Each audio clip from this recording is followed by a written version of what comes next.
What's up, War Rapport family? We are back with another great edition of Building Rapport. Joining me, I have a very special guest. Head coach of Auburn Baseball, Butch Thompson, joins me to talk a little bit about where Auburn's at going into his 9th season as head coach. Coach, let's jump right in here. You've been the coach for 8 years. You're going into your 9th season. Talk a little bit about what Auburn means to you. I mean, you probably had some opportunities with the success you've had to go other places. Other schools courted you. There was a lot of fan smoke around maybe Mississippi State coming after you. What does Auburn mean to you? And you know, why stay here for 9 years? Well, Mike, I'm glad to get to sit down with you today. It's been a journey. We're starting year 9. I mean, actually year 23 in the Southeastern Conference. So I'll start with the conference of 4 stops in this league and how much I appreciate it. I think it's the best amateur baseball on earth. I think a lot of our sports can say that because you play in the Southeastern Conference. But you know, we had almost 95 former SEC baseball players on the Major League roster this year. Wow, that's a bunch, and that's a bunch more than the number 2 Power 5 conference. So the talent of this level has been so intriguing to me. Coming to this program and getting an opportunity of a lifetime to be at Auburn, I came to take a job and a great challenge. And I do feel like because of the staff and because of the players and families we've been able to attract, we've become competitive. Yes. You know, we finished 5th in this great league the last 2 years, and we just hosted regionals for the first time back-to-back in the program's history. Been to Omaha a couple of times, you know, it's exciting, you know, 3 super regionals and a bunch of regionals. So, you know, I'm excited at the growth. You know, 3 sellouts for Plainsman Park the last 3 years. Our people have come as we've built quality within the baseball program, but it's bigger than ball for me. You know, I have a granddaughter here that's 7 months old. Oh, wow. It's bigger than ball. Those are roots. Yeah. Auburn, Alabama. If you take the sports out, I'm just a guy that works a job here in this town. This area, this town checks more boxes than anywhere we've ever lived as far as quality of life. This is an amazing town to live in. When I'm not afraid, but I look at the next 10 years, I think it's Auburn's time. Yeah. I think with this university, our athletic department, the community at large, I think this is about to be Auburn's best time ever. I think we're having 5 or 6 people move to town every day. Wow. And I have 3 amazing daughters. When I say bigger than ball, strike 1, strike 2, and strike 3, my girls. Strike 1 graduated from Auburn, strike 2 graduated from Auburn, and strike 3, our youngest, it just is in her first semester at Auburn. Oh, wow. So we have absolutely built walls in a fort around this amazing town. And when we got an opportunity to come here, we've done nothing but felt like, hey, this is bigger than ball that we're here in Auburn. This has been an amazing place to live. Let's pivot a little bit. New athletic director John Cohen came over from Mississippi State. And have you had a chance to sit down with him and talk about your vision for Auburn baseball and what you need as we're having this conversation? Facilities are being renovated right behind us as we talk. And, you know, what was on your wish list for Mr. Cohen? Like, hey, we feel like we're taking this thing to the next level.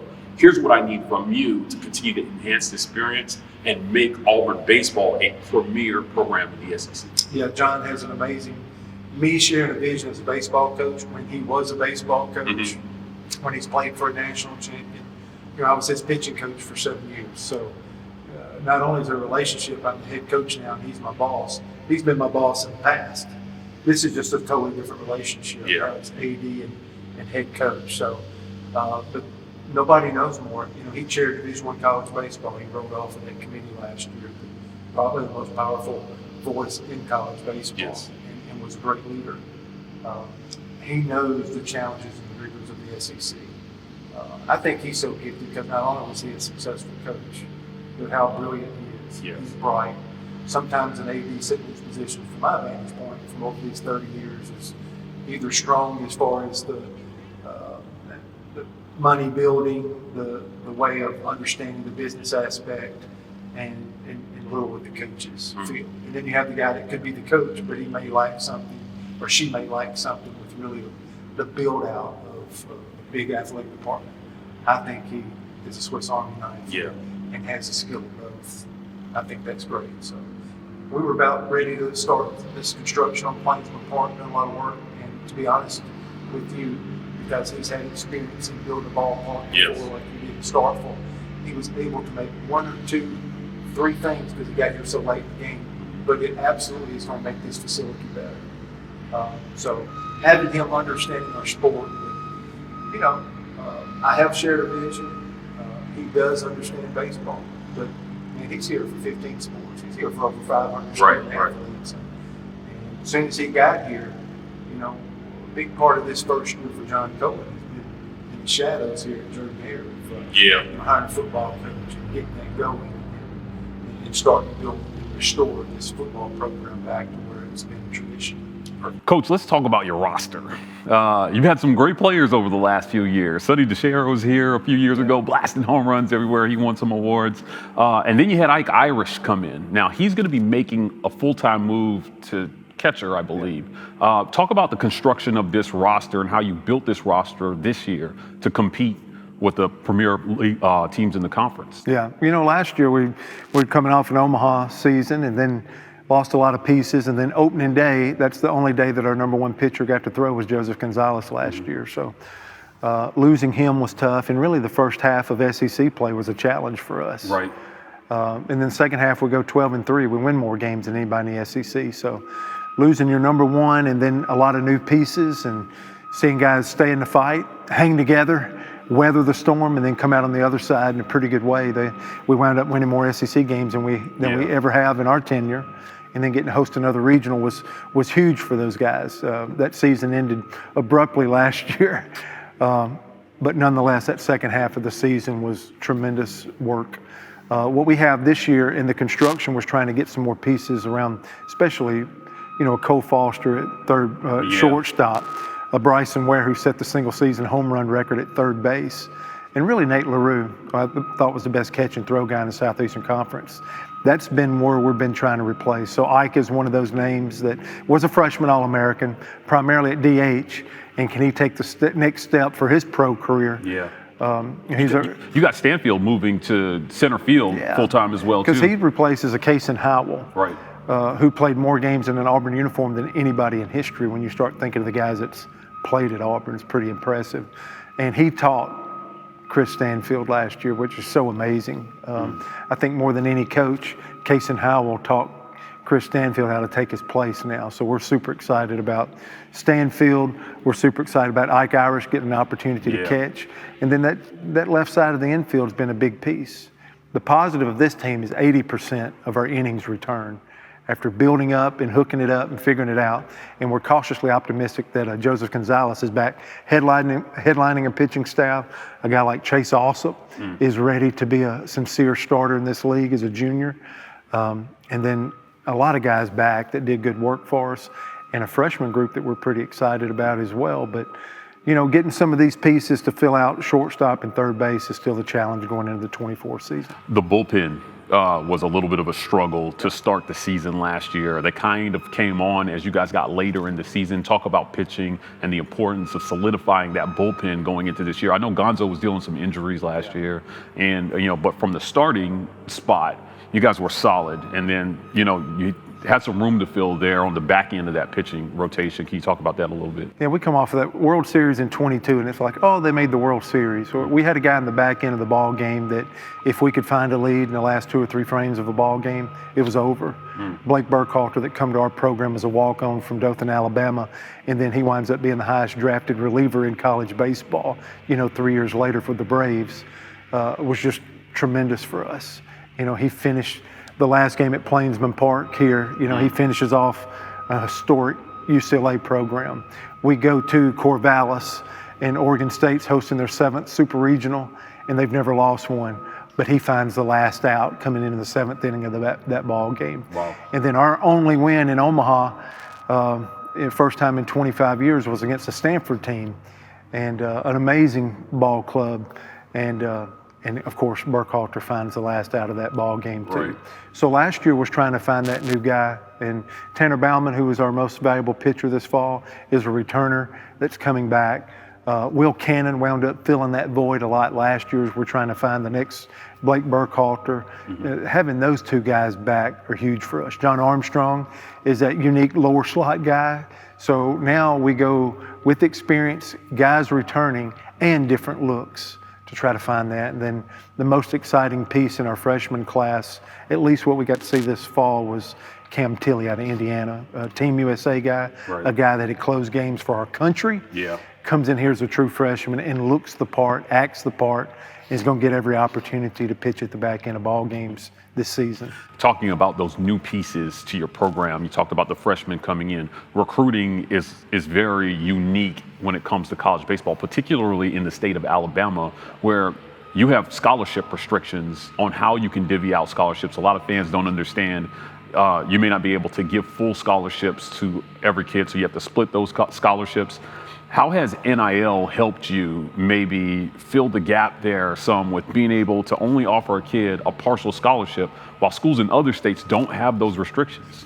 Yeah, that's an amazing question because, I've been the recruiting coordinator at Georgia in baseball where there's a Hope Scholarship, a lottery base for the entire state. Know all about the Hope. And been in the state of Mississippi there where, out-of-state opportunities exist. Auburn had over 50,000 applicants last year for the university at large, and we take about 6,000 students a year or less. So how competitive it is to get into Auburn. It's such an amazing institution. It has an ACT average of student body the last couple of years of these incoming classes north of 28.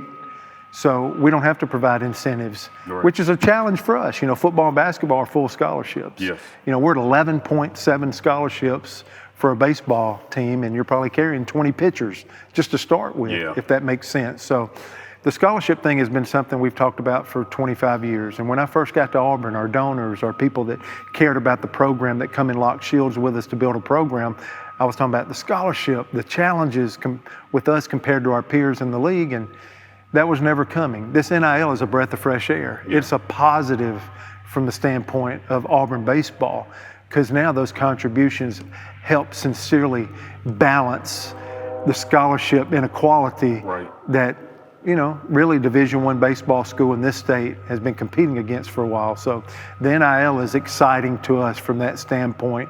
And, going to these first two College World Series without NIL is exciting. But, you're either trying to get or keep momentum. Now that we found a little momentum in this NIL, that can help balance, and I can't tell you how excited we are with these facilities coming, with the NIL that gives us opportunities here to be more competitive with our peers in our space, and just the interest in our baseball program. There's only 5 schools that's hosted a regional the last 2 years, 5 out of 300. You've done it twice, and we just have to keep fighting, and we're in a great place of momentum, and I think our people are behind us, our fans are behind us. You're looking at another top 4, 5, 6 class nationally, as competitive as this NIL space is, and we're still sitting in a spot like that with the recruiting class coming up currently. We're pretty engaged at this point. NIL is such an interesting conversation in college sports right now.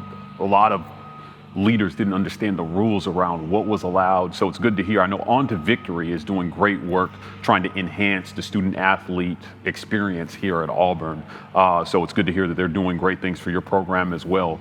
Let's talk expectations for Auburn baseball in 2024. You got a season coming up that you got to coach. You guys made it to the regionals last year. Didn't end the way you wanted to, but there were a lot of great programs in the state. Obviously, LSU did very well. Before that, Ole Miss.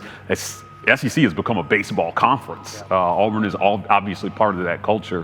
What are your expectations for this roster this year? Is this another College World Series roster that you have constructed here for 2024? It could be. And I always use Les Brown. People don't fail because they aim high and miss. It's because they aim low and hit. And I don't think you'd want me to be the head coach at Auburn if we're not going to aim for the highest star. I think we have too many resources. All these things I'm talking about, our staff's too good. We got a great coaching staff behind me to be here and develop these young men. The resources, we have everything it would take to hook it up and win a national championship. So I think with our recent experience, we'll aim for the highest star, and we're shooting to try to get in the mix. I would love to, in 22, after beating Oregon State and Corvallis and getting to Omaha, I thought that was our chance. Yeah. And you need to get in there and you need to win a game and you need to get a feel and you need it kind of the Red Seas to part and you walk through there. I was part of a national runner-up in 13, won a national championship at a lower level of college baseball. So I think we have that program to the point right now where we should be aiming for the highest star. You essentially, your roster, they played in a regional. How valuable is that experience going into this year? Because those guys now know what that pressure is like. You went up to Birmingham during the tournament. Cole Foster probably hit the longest home run I've ever seen. It literally disappeared into the void up there and over.